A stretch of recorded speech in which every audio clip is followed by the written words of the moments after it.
అందరికీ కూడా ప్రభు పేరిట వందనాలండి. మరి చాలా ఒక 2-3 ఇయర్స్ తర్వాత మళ్ళీ ఇక్కడికి రావడం జరిగింది. మరి మమ్మల్ని ఇన్వైట్ చేసిన పాస్టర్ జోసెఫ్కి కూడా ప్రైజ్ ద లార్డ్ వందనాలు, వాళ్ళ కుటుంబానికి కూడా వందనాలు. మరి ఇక్కడ ఈరోజు ఇలా ఉన్నామంటే ఒక చిన్న మాట టెస్టిమోనీ షేర్ చేసుకోవాలనుకుంటున్నాను. మరి యవన కాలంలో ఉన్నప్పటి నుంచి కూడా మేము పాస్టర్ జోసెఫ్ అలాగే మేము కూడా క్లాస్మేట్స్ కాదు, ఇంజనీరింగ్ కలిసి చదువుకోలేదు. కానీ దేవుని యొక్క సంకల్పం బట్టి ఒక VBS ద్వారా మేమిద్దరం స్నేహితులమయ్యాం. అప్పటి నుంచి కూడా ఒక స్పిరిచువల్ నడిపింపు.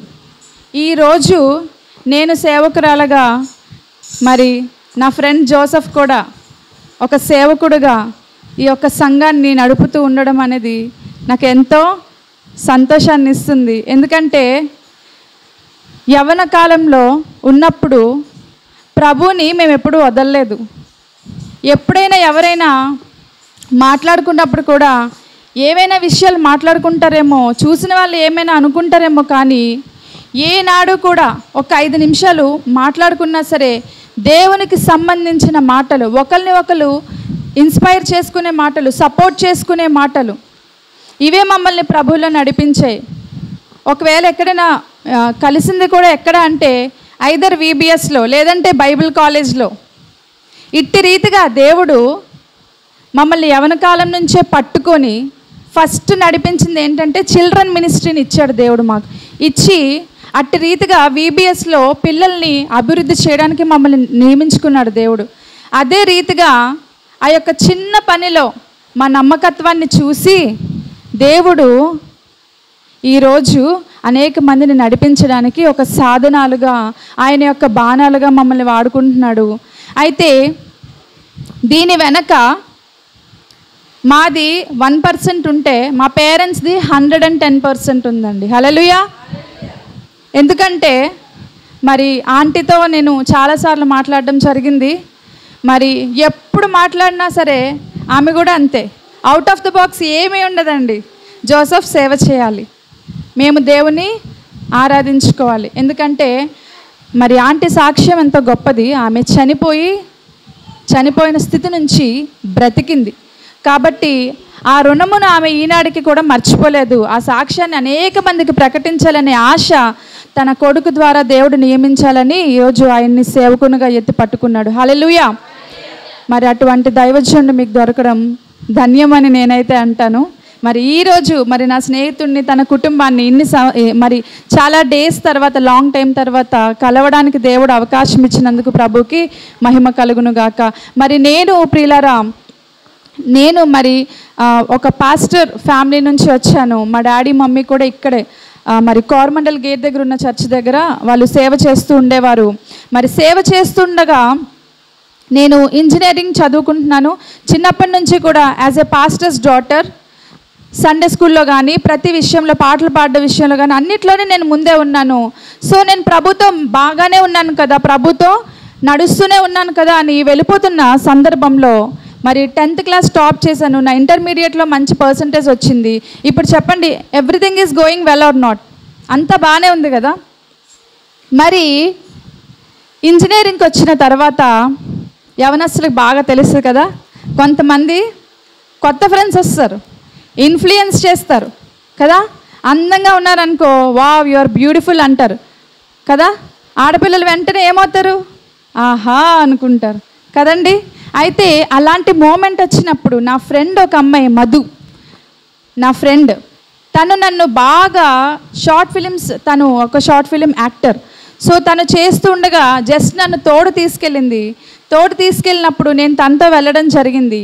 అక్కడ చూసి అరే ఈ అమ్మాయి చాలా బ్యూటిఫుల్గా ఉంది అన్నారు. అంతే.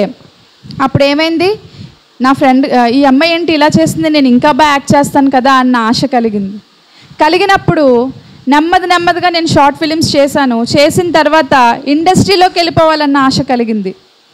అలా కలిగినప్పుడు ఇంకా ముందుకెళ్తున్న కాలంలో ఒక పక్క మమ్మీ చెప్తానే ఉంది, నువ్వు ఒక సేవకుని కుమార్తెవి, నువ్వు ఇలా చేయడానికి వీల్లేదు.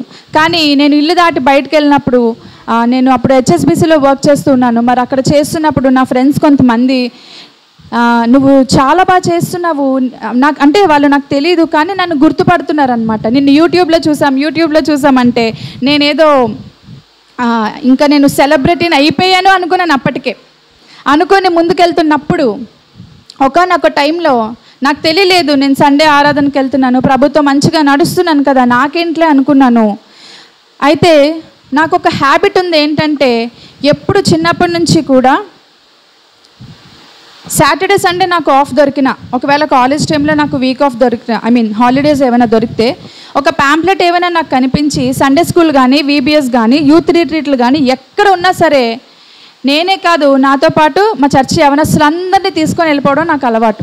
అట్టి రీతిగానే ఒక యూత్ మీటింగ్కి వెళ్ళడం జరిగింది. ఆ యూత్ మీటింగ్కి వెళ్ళినప్పుడు మరి పాస్టర్ జోసెఫ్ కూడా ఆ రోజు వచ్చారు. నేను అమ్ము ఇంకా చాలామంది వెళ్ళినప్పుడు అక్కడ ఏం జరిగిందని అంటే, ఆ పాస్టర్ ఎవరో నాకు తెలియదండి, నేనెవరో ఆ పాస్టర్కి తెలియదు. అయితే మనందరికీ బైబిల్లో ఒక వాక్యం తెలుసు ఏంటంటే, పేరు పెట్టి నేను పిలుచుకొని ఉన్నాను. మన పేరు దేవునికి తెలుసా తెలీదా? ఇక్కడున్న నీ పేరు, మీ పేరు, నా పేరు యేసయ్యకి ఎప్పుడో తెలుసు. అయితే ఆ యూత్ మీటింగ్లో అందరూ యవనస్తులే ఉన్నారు, ఒక 50 మంది వరకు ఉన్నారు. ఆ పాస్టర్ గారు అక్కడ నించొని పిలుస్తూ ఉన్నారు, ఇదిగో నా ప్రియమైన కుమార్తె, ఒక వ్యక్తివి ఇక్కడ ఉన్నావు, దేవుడు నిన్ను వాడుకోలే. ఇంకా అప్పటికి ఏం చెప్పలేదు, ఒక వ్యక్తి ఇక్కడ ఉన్నావు అని చెప్పి నా పేరు పెట్టి నన్ను పిలవలేదండి. నా ఫోన్ నెంబర్ చెప్తున్నాడు ఆయన. నా ఫోన్ నెంబర్ లాస్ట్ 5 డిజిట్స్ పిలిచి, ఇదిగో ఈ నెంబర్ నీదే, నువ్వు ఇక్కడ ఉన్నావు, నువ్వు ముందుకు రా అంటున్నారు. ముందుకు రా అన్నప్పుడు నేనేమో భయపడుతున్నాను. ఎందుకంటే అక్కడ ఉన్న వాళ్ళందరూ ఎవరు? యవనస్తులు కదండి. మనకు తెలుస్తుంది కదా, యవనస్తులు ఇక్కడ ఉన్నప్పుడు, మిగతా నీ ఫ్రెండ్స్ అందరు అక్కడ ఉన్నప్పుడు టీచర్ నిన్నే పాయింట్అవుట్ చేసి రా అన్నదనుకో, భయపడతావా లేదా? ఇంకొకటి అక్కడ ఉన్నది ఎవరు? దైవజనుడు. మంచి చెప్తారో తెలీదు, తిడతారో తెలీదు. భయపడుతున్నాను, వణుకుతున్నాను, ముందుకు రావట్లేదు. ఆయనేమో నెంబర్ పిలుస్తూనే ఉన్నాడు. వదిలేస్తారులే 5 నిమిషాల తర్వాత అంటే వదలట్లేదు ఆయన. దేవుడు నిన్ను పిలుస్తున్నాడు, నువ్వు ఇక్కడే ఉన్నావు, నువ్వు వస్తావా లేదా? నేను అటు చూస్తున్నాను, ఇటు చూస్తున్నాను. ఎందుకంటే ఎవరైనా వస్తారేమో, నెంబరే కదా, ఎవరిదైనా కలుస్తుందిలే. ఎవ్వరూ రావట్లేదు. 50 మందిలో ఎవ్వరు ముందుకు రావట్లేదు. ఆయనేమో పిలుస్తూనే ఉన్నారు. అయితే నేను ఇంకా ముందుకొచ్చి బలిపీఠం దగ్గరికి వచ్చి నించున్నప్పుడు ఆయన ఏం చెప్పారంటే, ఇదిగో నువ్వు ఏసై అంటే నీకు ఇష్టం కదా అని అడిగారు. అంటే నాకు చాలా ఇష్టం అని చెప్పాను. అయితే ఆయన చెప్పిన విషయం ఏంటంటే, ఏసైకి నువ్వంటే ఇంకా ఇష్టం అంట. హల్లెలూయా. ఏసైకి నువ్వంటే ఇంకా ఇష్టం అంట అనగానే అప్పటి వరకు ఉన్న ఆ గిల్టీ ఫీలింగ్ పోయింది. వెంటనే అక్కడ యవనస్తులు ఉన్నారని మర్చిపోయాను, అక్కడ నాకన్నా నా ఏజ్ గ్రూప్ వాళ్ళు ఉన్నారని మర్చిపోయాను. వెంటనే బలిపీఠం దగ్గర మోకాళ్ళ మీద పడిపోయానండి. పడిపోయిన తర్వాత పాస్టర్ గారు చెప్పిన విషయం, you can not be a slave, you can not master the world as well as God, you can not serve the God and the world at a time. అర్థమైందా అండి? ఈ మాటకు అర్థం ఏంటి అని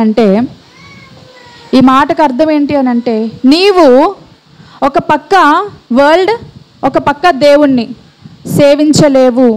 మనకి ఒకే ఒక్క మాస్టర్ ఉండాలి, మనకి ఒకే ఒక్క యజమానుడు ఉండాలి, మనకి ఒకే ఒక్క దేవుడు ఉండాలి. ఆయన్ని మాత్రమే మనం ఆరాధించాలి. హల్లెలూయా. దేవుడు ఆ రోజు నాతో మాట్లాడినప్పుడు నేను అక్కడికక్కడ మోకాళ్ళ మీద పడిపోయి వెంటనే నేను ఆ రోజు నుంచి కూడా వెనుదిరగలేదు. ఆ రోజు నుంచి కూడా ప్రభువా నేను నా జీవితాన్ని నీకు అప్పగించుకుంటున్నాను. ఈ షార్ట్ ఫిలిమ్స్, ఈ ఇండస్ట్రీ, దానివల్ల ఒకవేళ నాకు పేరు వస్తుందేమో, ఆ పేరు నాకు వద్దు.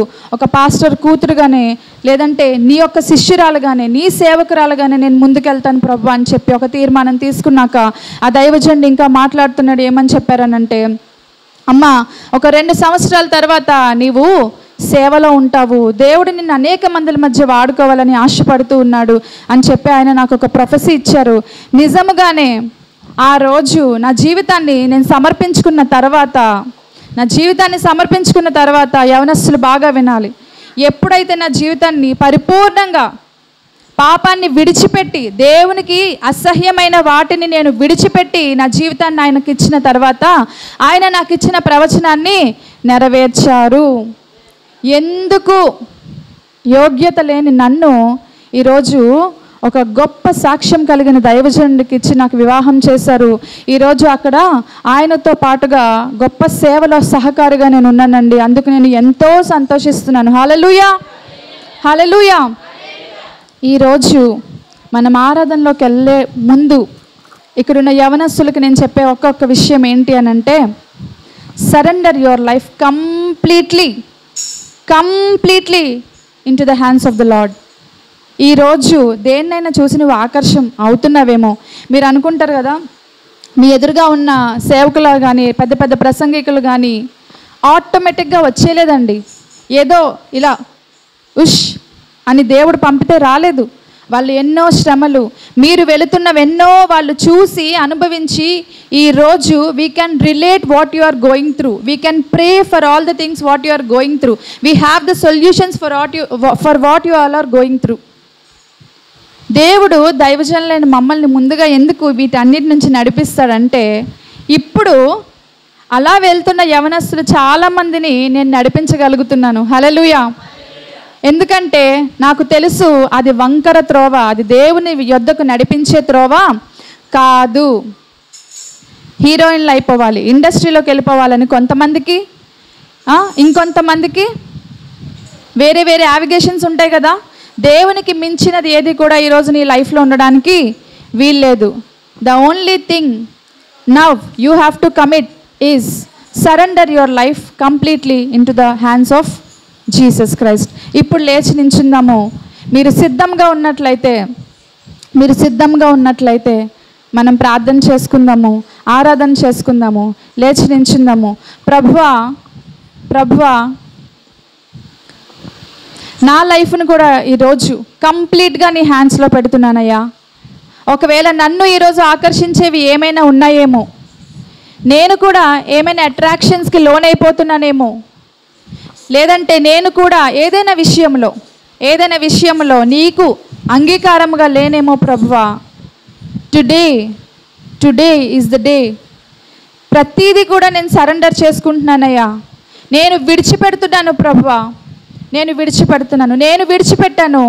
ఈరోజు నా లైఫ్లో గొప్ప కార్యాలు నేను చూస్తున్నాను. అద్భుత రీతిగా దేవుడు నన్ను వాడుకుంటున్నాడు. నన్ను వాడుకున్న దేవుడు నిన్ను వాడుకుంటాడు. నన్ను ప్రేమిస్తున్న దేవుడు నిన్ను ప్రేమిస్తున్నాడు. నన్ను నడిపిస్తున్న దేవుడు నీకును అభివృద్ధి కలిగించు దేవుడై ఉన్నాడు. అందరూ చేతులు పైకెత్తి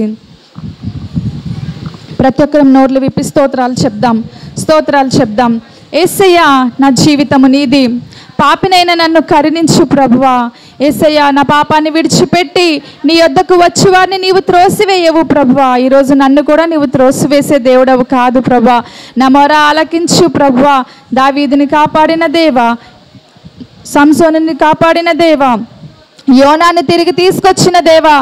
యోనా వలె తప్పిపోయానేమో, అటు ఇటు తిరుగులాడుచున్నానేమో ప్రభువా. నా జీవితాన్ని తిరిగి కట్టండి రాజా. నీకు స్తోత్రాలు. ఒక్కసారి నీ జీవితాన్ని యేసయ్యకి ఇచ్చి చూడు. దాన్ని అద్భుతంగా ఆయన మార్చేస్తాడు. నీవు అనుకోని విధంగా ఆయన హెచ్చిస్తాడు. అనేక మంది ఎదుట నిన్ను ఆశీర్వాదకరంగా ఆయన మార్చబోతున్నాడు. పాపినైన నన్ను నీవు కనికరించినావు, నా పాపములన్నిటినీ కడిగి వేసినావు. పాపినైన నన్ను నీవు కనికరించినావు, నా పాపములన్నిటినీ కడిగి వేసినావు.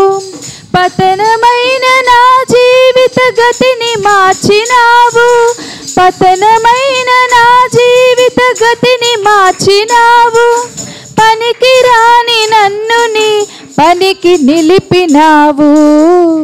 ఎందుకింత ప్రేమ చూపావు నా యేసయ్యా, ఎంత మంచి ప్రేమ చూపావు. చెప్దాం అందరం.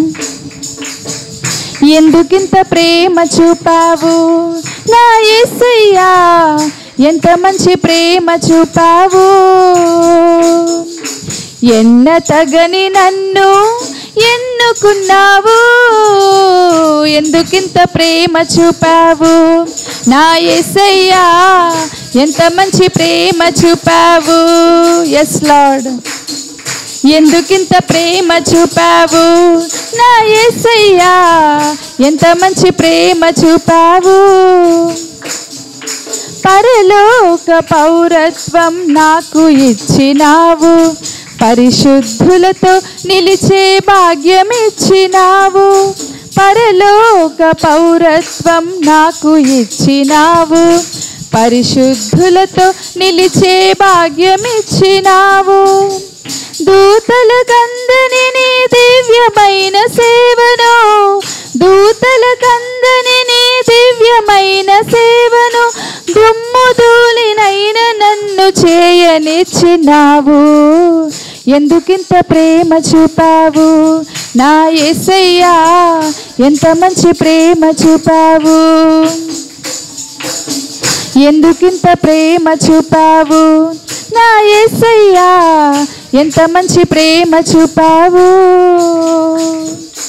ఎన్నతగని నన్ను ఎన్నుకున్నావు, ఎందుకింత ప్రేమ చూపావు నా యేసయ్యా, ఎంత మంచి ప్రేమ చూపావు.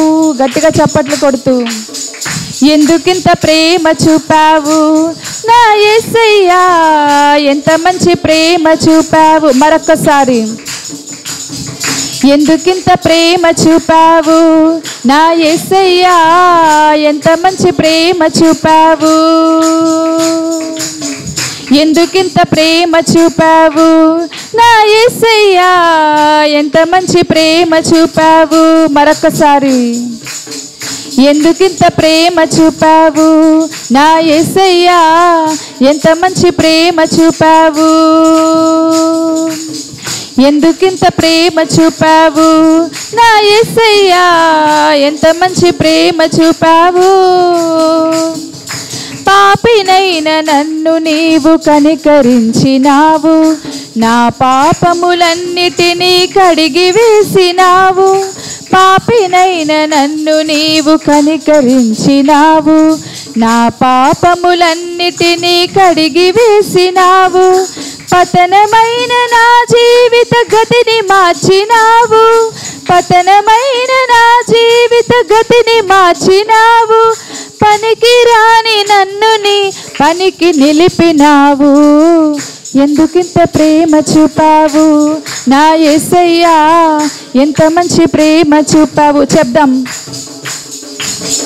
ఎందుకింత ప్రేమ చూపావు నా యేసయ్యా, ఎంత మంచి ప్రేమ చూపావు. మరొకసారి ఎందుకింత ప్రేమ చూపావు నా యేసయ్యా, ఎంత మంచి ప్రేమ చూపావు. ఎందుకింత ప్రేమ చూపావు నా యేసయ్యా, ఎంత మంచి ప్రేమ చూపావు. ఎందుకింత ప్రేమ చూపావు నా యేసయ్యా, ఎంత మంచి ప్రేమ చూపావు. ఎందుకింత ప్రేమ చూపావు నా యేసయ్యా, ఎంత మంచి ప్రేమ చూపావు. ప్రార్థించుకుందామా? అలాగే కళ్ళు మూసుకొని ప్రార్థించుకుందాం. ప్రభువా నీకు వందనాలయ్యా, యేసయ్యా నీకు స్తోత్రాలయ్యా. నా రాజా, నీ దూతలతో సహా మా మధ్యకు దిగి వచ్చినందుకు నీకు వందనాలు. నీవు ఇక్కడున్నావని మేము నమ్ముచున్నాం ప్రభువా. నా తండ్రి, కన్నీరు కార్చి ఇగో నా జీవితం అని అప్పగించిన ప్రతి వారిని నీవు చూచి ఉన్నావు ప్రభువా. యేసయ్యా దేవా, నన్ను పిలిచావు, ఇక్కడున్న అందరినీ పిలువు ప్రభువా. నన్ను వాడుకుంటున్నావు, నన్ను వాడుకో ప్రభువా. నా ప్రతి వారి చేయి పట్టుకొని పైకి లేవనెత్తు ప్రభువా, పైకి లేవనెత్తు ప్రభువా. ఇక్కడున్న ఏ ఒక్క యవనస్తుడు కూడా తొట్టిల్లడానికి వీలు లేదు, ఇక్కడున్న ఎవ్వరూ తొట్టిల్లిపోవడానికి వీలు లేదు. తిరిగి కట్టండి ప్రభా, తిరిగి లేవనెత్తండి, చెదిరిపోయిన బ్రతుకులను తిరిగి లేవనెత్తండి, చెరిగిపోయిన ఆత్మలను తిరిగి లేవనెత్తండి, ఉజ్జీవాన్ని రగిలించండి, నీ ఆత్మ నిండుగా కుమ్మరించండి. దేవా, నీ అభిషేకము దిగి వచ్చును గాక, నీ ఆత్మ నడిపింపుతో ఈ మందిరము నింపబడును గాక. సమస్తమైన చీకటి శక్తులారా యేసుక్రీస్తు నామములో బయటికి పొమ్మని ఆజ్ఞాపిస్తున్నాను. యేసు నామములో నీ యొక్క పరిశుద్ధాత్మ పావురము వలె దిగి వచ్చును గాక. ఇక్కడ ఉన్న ప్రతి యవనస్తులు ఆత్మతో నింపబడుదురు గాక, నీ నడిపింపుతో నింపబడుదురు గాక. దేవా, నీ యొక్క రాజ్యము కట్టబడును గాక. నీకే మహిమ, ఘనత, ప్రభావములు కలుగును గాక. యేసయ్యా, నీకు స్తోత్రాలు. ఈ కొద్దిపాటి ఆరాధన నా తండ్రి, ఇగోనైనా ప్రభ మారు మనసు కలిగించి ఇక్కడున్న ప్రతి యవనస్తుల్ని రానున్న దినాల్లో గొప్ప ఉజ్జీవకారులుగా లేవనెత్తి నా తండ్రి, ఇగోనైనా ప్రభ నడిపించడానికి కారణం అవ్వడానికి సహాయము చేసి ఈ ఆరాధన ప్రభ, ఈ సాక్ష్యము నీ పాదాలకు సమర్పిస్తూ యేసుక్రీస్తు నామములో అడుగుచున్నాము తండ్రి, ఆమేన్. మరి ఈ సమయము దైవజనులకు అప్పగిస్తాం.